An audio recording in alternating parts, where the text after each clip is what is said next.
Olá, graça e paz, meu irmão e minha irmã. Estamos iniciando a leitura da Bíblia em 365 dias, uma dose de amor com a palavra de Deus.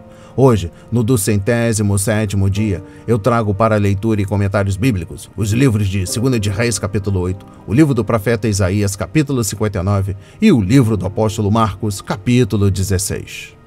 Meu conselho é que todos tenham em mãos bloco de anotação, caneta ou lápis. A Bíblia é tão importante quanto a sua leitura diariamente nos traz refrigério para a alma, sabedoria, sobretudo nos aproxima de Deus, fortalecendo assim a nossa fé e esperança. Enquanto você se arruma, se prepara aí, um lembrete para a sua vida. Todos nós temos a necessidade de estarmos em comunhão com Deus diariamente. Comunhão esta, através da leitura da Bíblia. A Bíblia está cheia de promessas. Precisamos acreditar na palavra de Deus. Alimente a sua fé. A sua palavra tem muito mais força do que as coisas contrárias deste mundo. Estamos vivendo um tempo em que devemos abrir os olhos. O inimigo da cruz não está aqui para roubar o seu carro, sua casa, seu apartamento, celular, relógio, sua roupa. Ele vem para roubar esta semente agora. A semente, a palavra de Deus, sua fé e os propósitos que Deus tem para a sua vida. Precisamos usar todos os recursos que Deus tem nos dado. Incentivar a leitura da Bíblia em nossos lares. A Bíblia Sagrada nos faz gerar a fé, nos faz ter o alimento, a cura, a restauração. E a compreensão da palavra vem através da revelação do Espírito Santo. Senhor, revele a compreensão de sua palavra. Senhor, me dê a compreensão de sua palavra no dia de hoje e sempre. Em nome de Jesus, amém. E graças a Deus. Se desconecte de tudo e permita que a palavra, a semente do Senhor, adentre em vossos corações. Vamos para a leitura no livro 2 de Reis, capítulo 8. Os bens da sunamita são restituídos.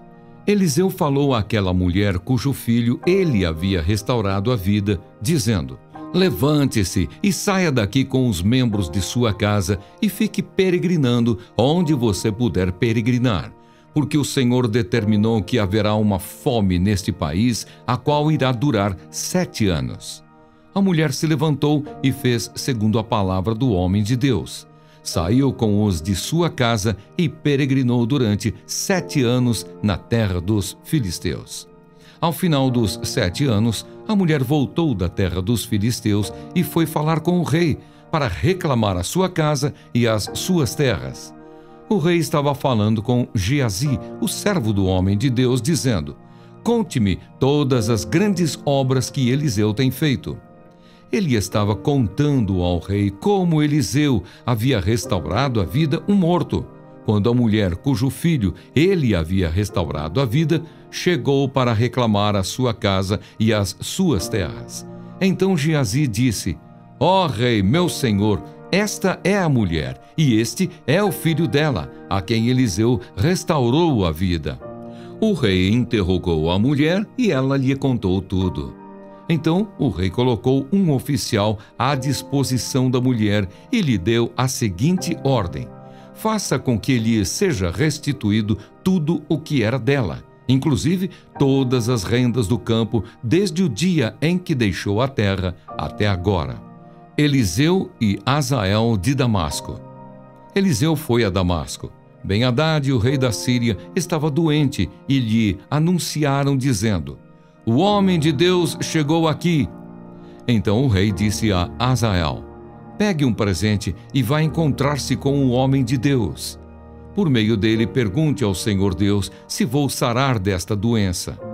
Assim, Azael foi encontrar-se com Eliseu, levando consigo um presente, a saber, 40 camelos carregados de tudo o que era bom de Damasco. Ele chegou, apresentou-se diante dele e disse: o seu filho Ben-Hadad, rei da Síria, me enviou para perguntar se ele vai sarar da sua doença. Eliseu lhe respondeu: vá e diga ao rei que ele certamente vai sarar. Porém o Senhor me mostrou que ele certamente morrerá. Eliseu olhou para Azael e tanto lhe fitou os olhos que este ficou envergonhado. E o homem de Deus chorou. Então Azael perguntou: por que meu senhor está chorando? Ele respondeu: porque sei o mal que você vai fazer aos filhos de Israel. Você vai pôr fogo nas suas fortalezas, vai matar à espada os seus jovens, esmagar os seus pequeninos e rasgar o ventre das mulheres grávidas. Hazael perguntou: mas o que é este seu servo, este cão, para fazer tão grandes coisas? Eliseu disse: o Senhor me mostrou que você será o rei da Síria. Então Hazael deixou Eliseu e voltou para junto de seu senhor, o rei, que lhe perguntou: o que foi que Eliseu disse a você? Hazael respondeu: ele me disse que o Senhor certamente vai sarar. No dia seguinte, Hazael pegou um cobertor, molhou-o em água e o estendeu sobre o rosto do rei até que morreu. E Hazael reinou em seu lugar. O reinado de Jeorão de Judá. No 5º ano do reinado de Jorão, filho de Acabe, rei de Israel, quando Josafá ainda reinava em Judá, Jeorão, filho de Josafá, rei de Judá, começou a reinar. Ele tinha 32 anos de idade quando começou a reinar e reinou 8 anos em Jerusalém. Andou nos caminhos dos reis de Israel, como também fizeram os da casa de Acabe, porque era casado com uma filha dele. E Jeorão fez o que era mal aos olhos do Senhor.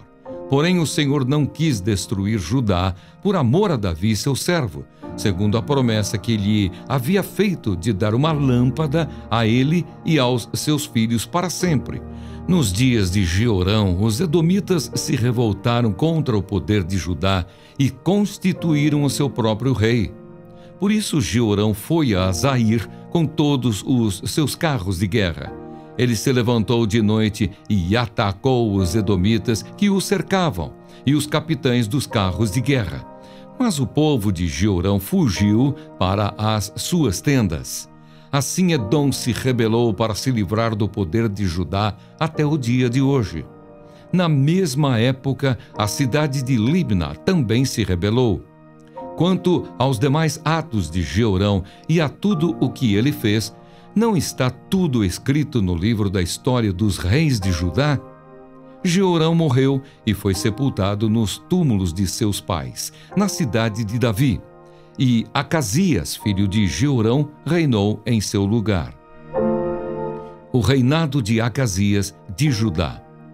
No 12º ano do reinado de Jorão, filho de Acabe, rei de Israel, Acasias, filho de Jeorão, rei de Judá, começou a reinar.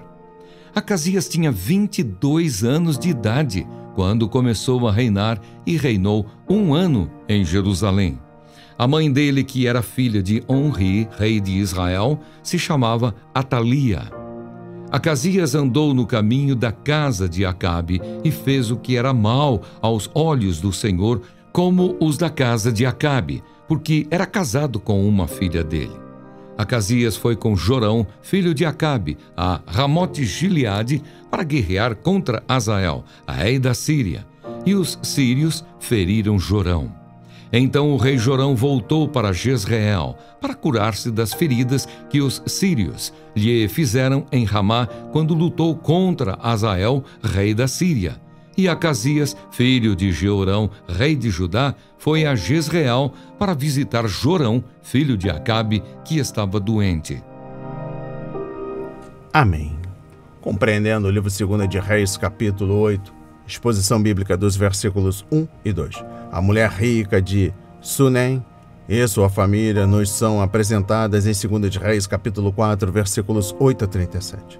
Deus muitas vezes usou a fome para castigar seu povo quando era desobediente e precisava ser lembrado de suas obrigações na aliança, conforme Deuteronômio 28, versículos 16 a 18 e versículo 48. No princípio, Deus falou para que a criação viesse a existir, conforme Gênesis 1. O Senhor fala hoje e a criação obedece à sua vontade, conforme Salmos 148. Se o povo de Deus tivesse orado e confessado seus pecados naqueles tempos de disciplina e angústia, o Senhor o teria libertado, conforme 2 de Crônicas, capítulo 7, versículo 14. Quando as pessoas ignoram a palavra de Deus, o Senhor pode falar por meio de sua criação e fazê-las lembrar de quem está no comando. Exposição bíblica dos versículos 5 a 6. No momento em que Geazi estava descrevendo o maravilhoso milagre da ressurreição, a mãe da criança entrou na sala do trono. Deus não só sabe o que vem pela frente, mas planeja o que está para acontecer no futuro e executa seu plano com perfeição. Uma boa expressão para descrever isso é arranjo prévio. De modo algum, a providência de Deus interfere em nosso poder de escolha ou em nossa responsabilidade pelas decisões que tomamos em suas consequências. Compreendendo o versículo 10, Eliseu não estava mentindo para Azael. Quando Azael perguntou, ele, o rei, vai recuperar-se de sua doença? A resposta foi sim e não. Não, a doença não mataria o rei, mas sim, alguma coisa iria matá-lo. No entanto, Eliseu não revelou o que seria ou quando isso aconteceria. Compreendendo o versículo 11, Eliseu ficou olhando para Azael, como se estivesse lendo sua mente e coração, e então começou a chorar.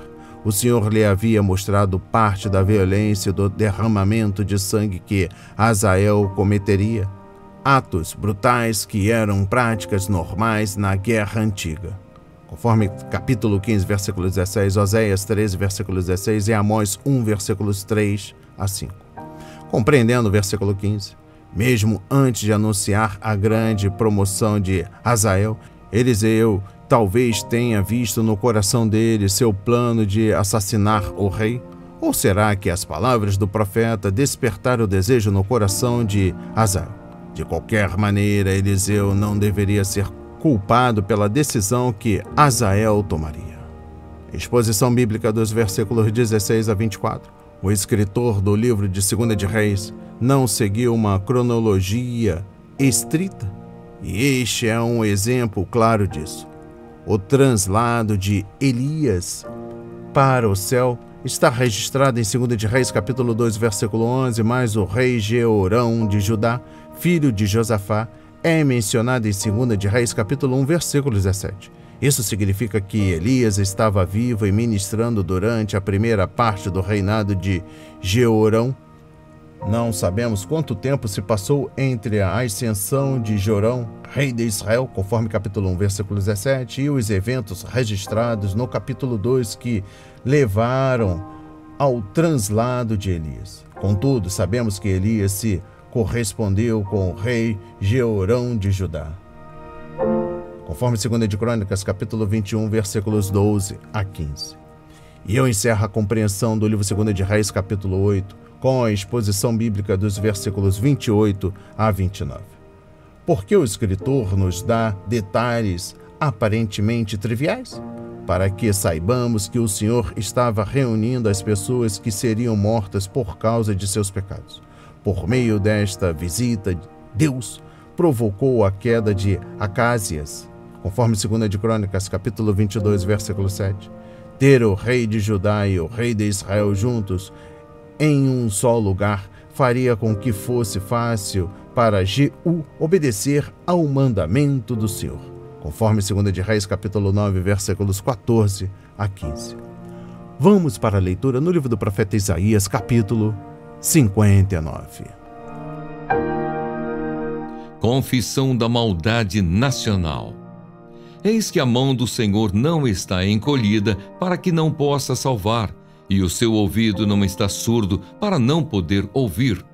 Mas as iniquidades de vocês fazem separação entre vocês e o seu Deus, e os pecados que vocês cometem o levam a esconder o seu rosto de vocês para não ouvir os seus pedidos, porque as mãos de vocês estão manchadas de sangue e os seus dedos de iniquidade. Os lábios de vocês falam mentiras e a sua língua profere maldade.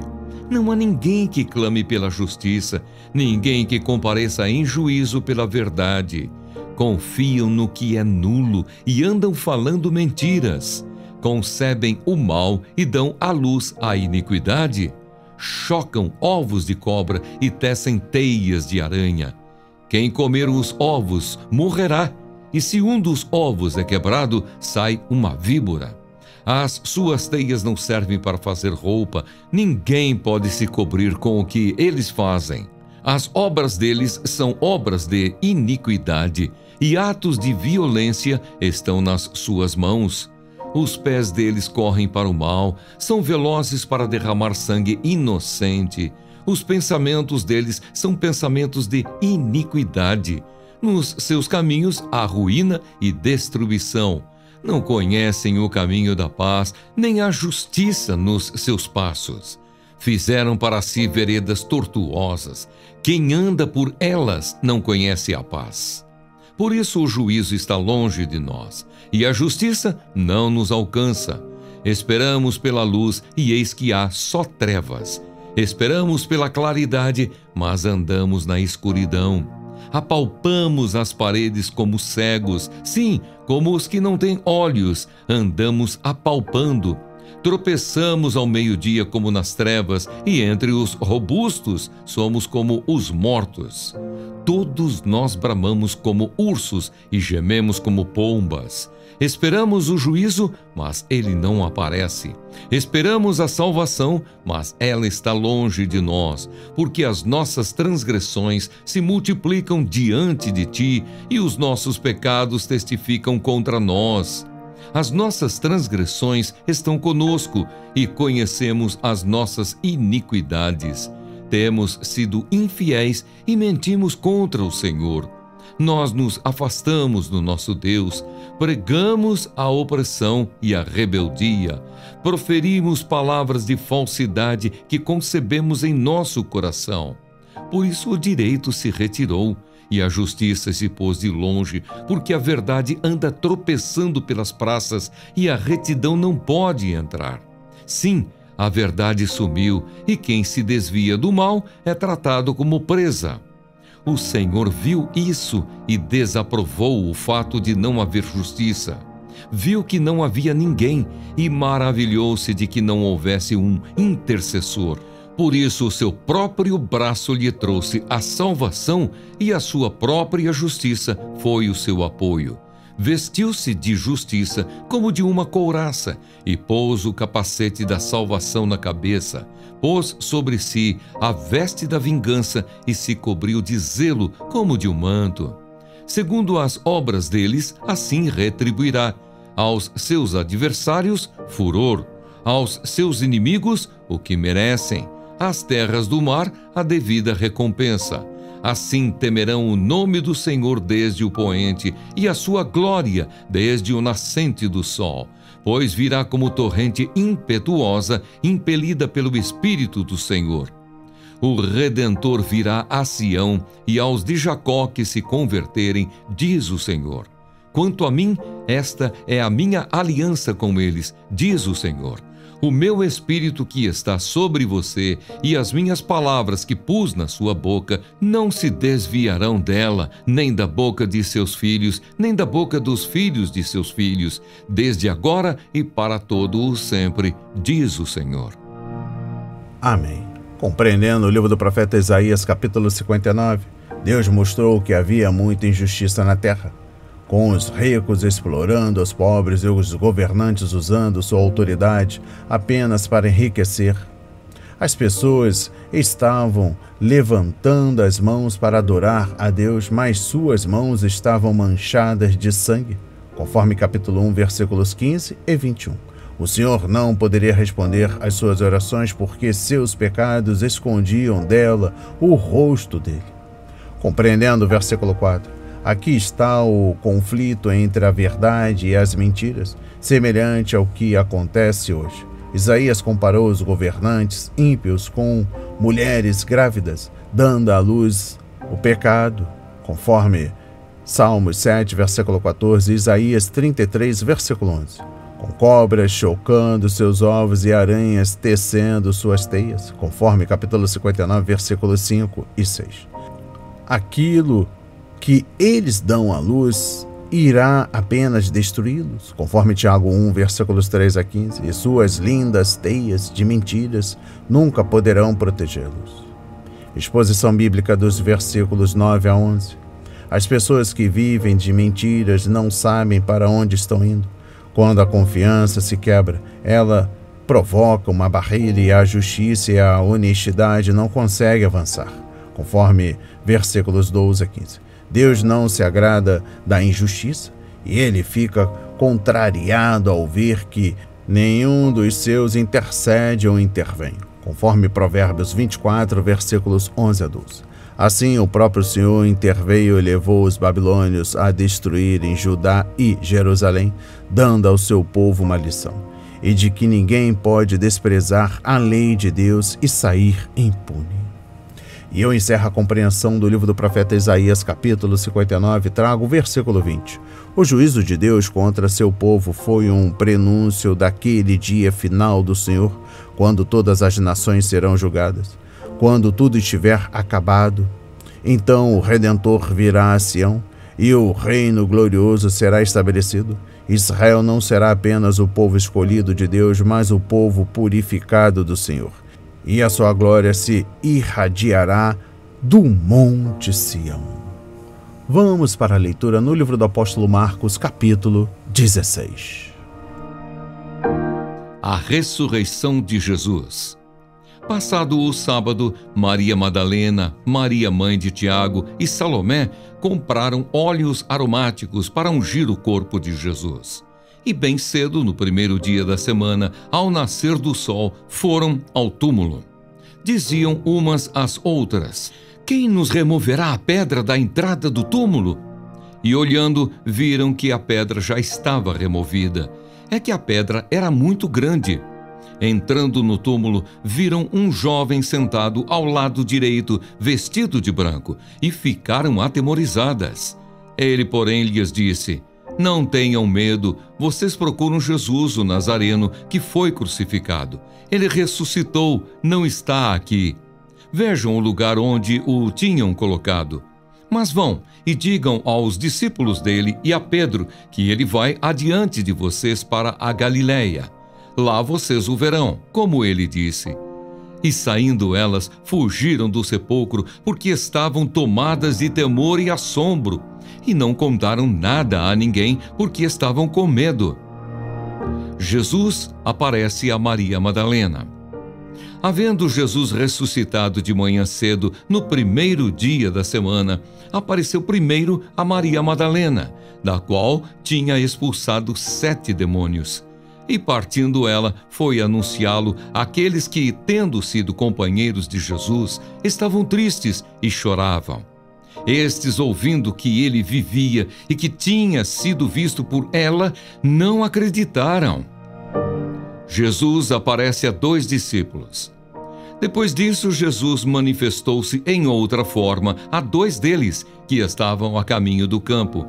E indo eles o anunciaram aos demais, mas também a estes 2, eles não deram crédito. A ordem para a evangelização. Finalmente, Jesus apareceu aos 11, quando estavam à mesa, e censurou-lhes a incredulidade e a dureza de coração, porque não deram crédito aos que o tinham visto já ressuscitado. E disse-lhes: vão por todo o mundo e preguem o evangelho a toda criatura. Quem crer e for batizado será salvo. Quem, porém, não crer será condenado. Estes sinais acompanharão aqueles que creem. Em meu nome expulsarão demônios, falarão novas línguas, pegarão em serpentes, e se beberem alguma coisa mortífera, não lhes fará mal. Se impuserem as mãos sobre enfermos, eles ficarão curados. A ascensão de Jesus. De fato, o Senhor Jesus, depois de lhes ter falado, foi recebido no céu e sentou-se à direita de Deus. E eles foram e pregaram por toda parte, cooperando com eles o Senhor e confirmando a palavra por meio de sinais que se seguiam. Amém. Compreendendo o livro do apóstolo Marcos, capítulo 16, trago o versículo 6. Jesus Cristo foi entregue à morte por nossos pecados e ressuscitado para nossa justificação, conforme Romanos 4, versículo 25. Um Senhor morto não pode salvar ninguém. Por isso, a ressurreição de Jesus Cristo dentre os mortos é tanto uma parte da mensagem do Evangelho como sua morte sacrificial na cruz. Conforme 1 Coríntios capítulo 15, versículos 1 a 8. Na verdade, No livro de Atos, a igreja deu testemunho primeiramente da ressurreição. Conforme Atos 1, versículo 22, capítulo 4, versículo 2 e versículo 33. Compreendendo o versículo 7, a ressurreição prova que Jesus Cristo é o que ele dizia ser, o Filho de Deus, conforme Romanos 1, versículo 4. Ele disse aos seus discípulos que seria ressuscitado dentre os mortos, mas eles não entenderam o significado desta verdade, conforme Marcos 9, versículos 9 a 10, versículo 31, conforme capítulo 10, versículo 34. A verdade é que nem as mulheres que chegaram cedo ao túmulo esperavam vê-lo vivo. Eles haviam comprado especiarias para terminar a unção que José e Nicodemos haviam começado com tanta pressa.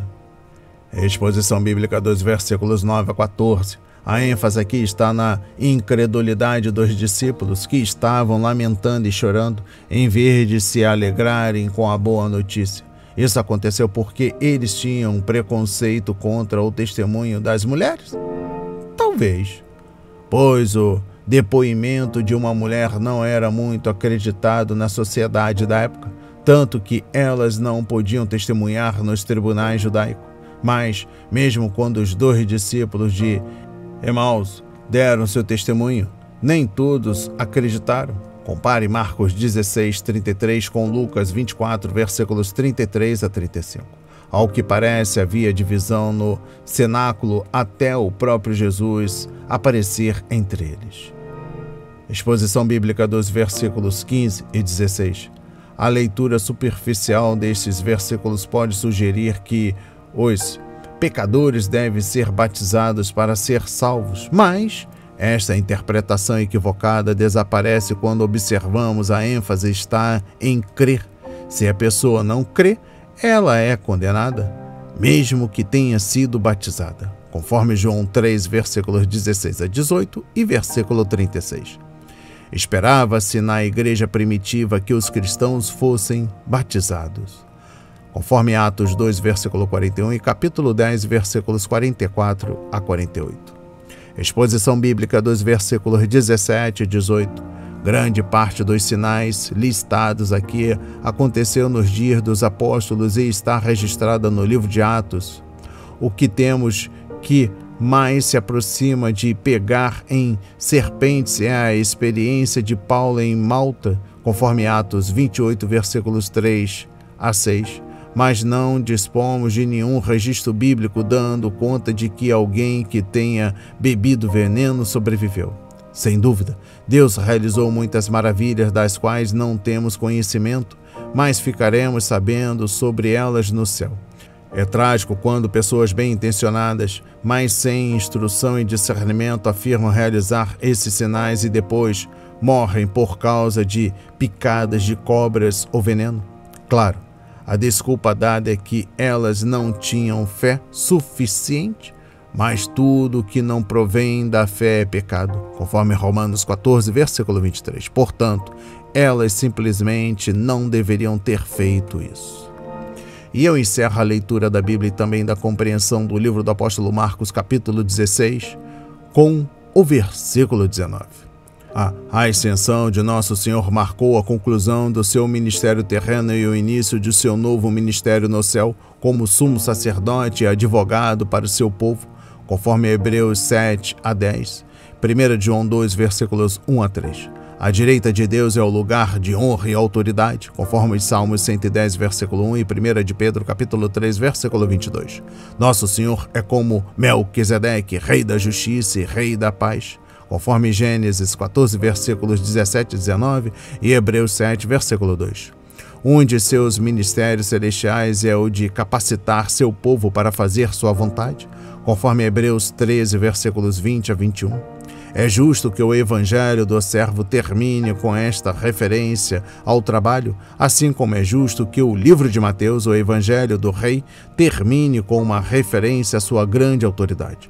Por meio de seu Espírito Santo, o Senhor quer trabalhar em nós, conforme Filipenses 2, versículos 12 a 13. Por meio de nós, Marcos 16, versículo 20, e através de nós, conforme Romanos 8, versículo 28. As palavras de hoje foram semeadas para as nossas vidas, para a honra e a glória do Senhor. Receba este alimento diário, não hesite, compartilhe. Deus está interessado na minha e na sua dor. Que Deus nos abençoe.